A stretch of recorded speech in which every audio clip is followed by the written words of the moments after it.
Salve, salve, rapaziada! How's it? Já vimos que para colocarmos uma frase que não tem o verbo to be na negativa, é necessário usar um auxiliar de negação. E então falamos do do como auxiliar de negativa, mas hoje veremos o do como auxiliar de pergunta. Do e does são auxiliares do presente simples. Em português, nós não temos auxiliares para a pergunta.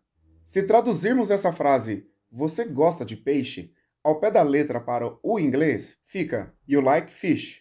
Porém, essa frase em inglês, sem o do antes do sujeito, não é uma pergunta. O correto dessa frase como uma pergunta é Do you like fish? Você gosta de peixe? O do fica antes do sujeito, mesmo que tenha uma outra palavra no início da frase. Por exemplo, What do you do?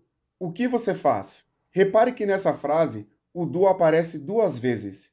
A primeira vez como auxiliar de pergunta, do you, e a segunda vez como verbo, o verbo to do. O verbo to do é o verbo fazer, ou seja, o do tem três funções. Ele é auxiliar de pergunta, ele é auxiliar de negativa e ele é o verbo to do, o verbo fazer. Como verbo, o do fica ao lado dos seguintes sujeitos: I do, you do, we do, you do e they do. Com he, she e it, o do vira does. Então fica he does, she does e it does. Tanto o do quanto o does, como auxiliar de pergunta, eles ficam antes do sujeito. Por exemplo, does she like English? Ela gosta de inglês? Yes, she does. Ou para uma resposta negativa, no, she doesn't.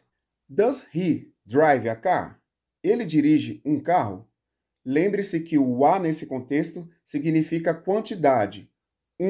Uns, uma, umas. O do também pode ser usado para transportar a frase para o passado. Exemplo: Você viu o meu carro? Did you see my car? See é ver, car, carro. E a resposta para essa pergunta é com o próprio auxiliar. Yes, I did. Ou se for uma resposta negativa, no, I didn't. É isso, guys. See you soon!